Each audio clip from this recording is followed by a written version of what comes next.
stopwatch.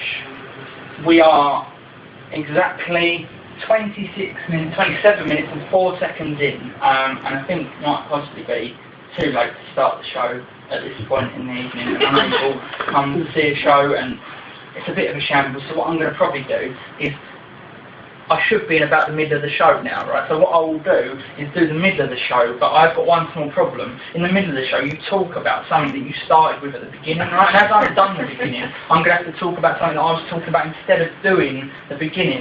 So I know earlier on, for example, I was talking about Centre Park, and I don't really want to keep harping on about it, right? But as I've got nothing else to harp back to, it seems logical to tell you, I went back to Centre Park, and I took, this time I took my family with me, right? And I made them a lovely, delicious meal. I made them a nice spaghetti bolognese, and I didn't use Uncle Ben's fucking, I used Don Mio, right? I made them a nice spaghetti bolognese, right? And we all sat around in a lovely big lunch, right? And I was doing the washing up afterwards, everyone was complimenting me on my ragu skills, right? And I was washing up, and you know it's like you're washing a plate, and they get a bit slippery, and I accidentally dropped one on the floor, £3.50, jumped in the car, straight home, right? Got home, right? But this time he was there earlier than before. He was there waiting for me, right? And we've been on the road all day, right? He said, oh, have you had anything to eat? I was like, no, we've been driving back from somewhere. And he said, I know where you've been. He said, and I think this is getting ridiculous, getting out of hand now, right? He said, look, what I've done is I've come around, I just want to make amends. So when I come in, you haven't eaten, you look tired, come in, have a nice shower, and I will cook you a lovely meal. Say sorry, and we'll bury the hatchet. I was like, well, that's very kind of you, Uncle Ben. And he said, okay, so I went in and I got myself all cleaned up, got all dressed up, got my best gear on, right, sat down, tucked a little napkin in, I could smell it's cooking up. He was doing a chili con carne, and he did use Uncle Ben, of course he did, right? He's knocked it up and he's coming out of the kitchen, right, and he doesn't even get to the table, he throws it on the floor and smashes it and goes, ah, I've got ya, I didn't even get to eat it, right? So he started running out, and I thought, I'm going to get him this time. I ran out after him, right? Now there was just a push bike. I went, oh, didn't your family come help you this time? I went, where's your wife or something? And he went, she died in a Pizza Hut a few weeks ago. I just borrowed her push bike. So, like I said, I didn't want to, to go to the Centre Park bit. I suppose,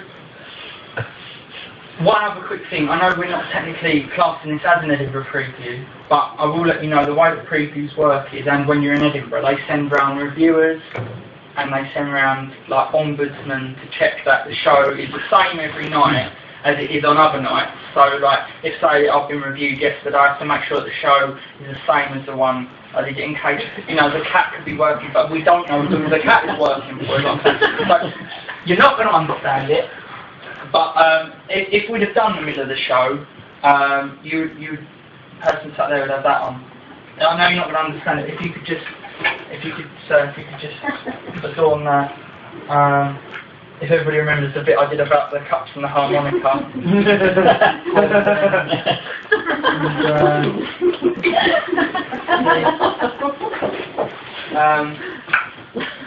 It's supposed to be a veil that's normally on the lady, typically on my far right. But it doesn't matter because veils are stupid anyway. I don't get the idea. Like, it's one of those wedding veils. I bought it from a wedding shop because I just thought, what is the point of them? It's not like everybody's sat in the wedding waiting for the bride and the groom to come up the aisle going dun dun dun dun dun dun. I wonder who it's going to be. I don't know why they're covering their face. You know what I mean? You may now kiss the bride. Ah, table joins up for the future.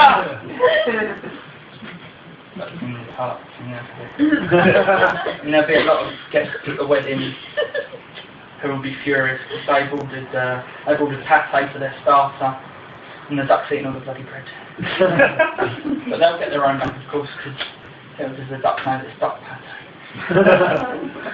So as I said, we're in the middle of the show now, right? I've done all the, all the bits about it being like a human museum, just go along with it, right? We've done all that, kind of just in case anybody's inside that, we've done all that kind of stuff. And then I would do the bit, where I've been talking a lot about archaeologists throughout the show. Unfortunately, if I do that, it's not really going to make any sense. So all I can really do is perhaps, I don't know, I could do a bit from next year's, the middle of next year's show, because that won't have any impact on what's going on. So it might all just make sense on its own. It's a standalone piece I've written for next year's show. So instead of in the middle of this year's show, I'm going to do a tiny bit in the middle of next year's show, and we can just carry on in a nice flow, and hopefully we'll get things back on track. This is a play that I've written, ladies and gentlemen. It's called Stationery in the Workplace.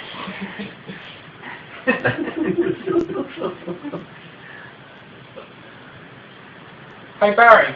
Whoa, hey Jonathan. You're not looking so great.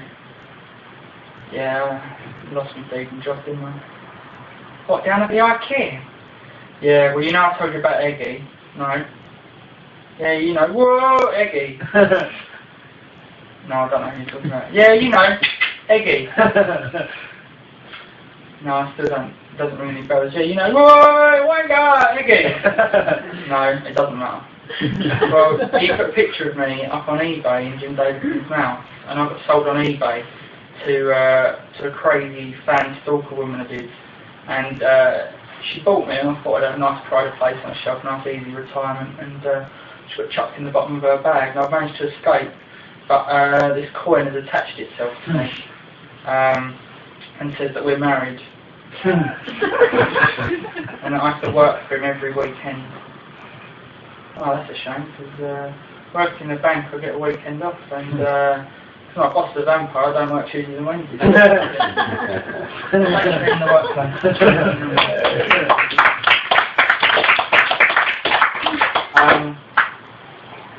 Obviously I wrote that piece around a difficult time in my life, and I was working on bank holidays regularly at Marks and Spencer's, and I don't know if any of you had to work the bank holiday, and hopefully you won't have to work the next one. Like I've had one off recently, and that one I predictably went back to Centre Parks, right? And this time, yeah, I just took my dad in a football with me, right? And I was doing kick-ups in the living room of the chalet. My dad said, "Don't play football in the house." Bang! Straight through the window, £58.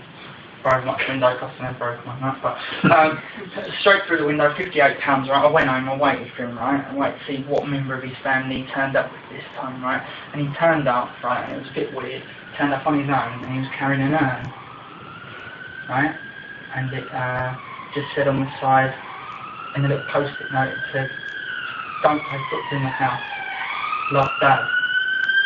And he just got near the house, and he just held it through the window, right? He went through it, smashed. I got all ash and glass everywhere, and I thought, finally, my chance to take the upper hand, right? So I got my Hoover out, and I put all these ashes, and now it's dead. There's a trophy piece in my bedroom.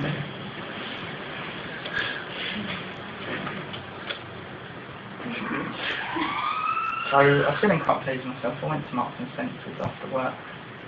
I thought I'm going to buy myself. I've already got myself a dad in a Hoover. I thought, what else do I like? I was feeling a bit peckish. I thought I'm going to get myself a nice little chocolate bar treat, right? But I don't know if you've been into Marks and Spencer. You try to buy yourself a chocolate bar, it gets ridiculous, right? You go in there, right? And they haven't got the real names, have they? The chocolate bars, right? You go in, you want a Mars bar. You've got to work out what in Marks and Spencer's language a Mars bar is. Or you want a fountain, you've got to work out in Marks and Spencer's language. So if you want a Mars bar, you've got to hunt out something like a coconut. So you've got to hunt out like a caramel nougat treat bar. Or you want a bounty, you've got to hunt out like a coconut surprise delight, right?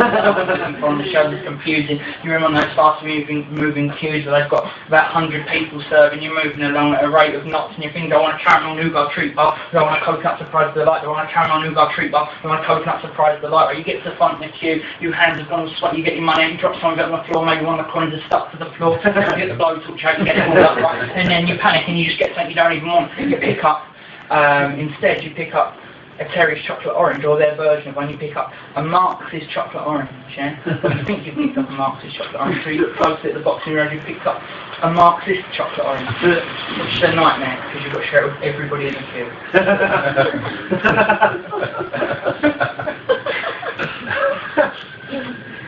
I wrote that joke, and I didn't necessarily know what one of those words meant. That Marxism rhymed, And I had to look it up on Wikipedia, and if you take anything away from that joke, is that Wikipedia can help you write some pretty sweet material. So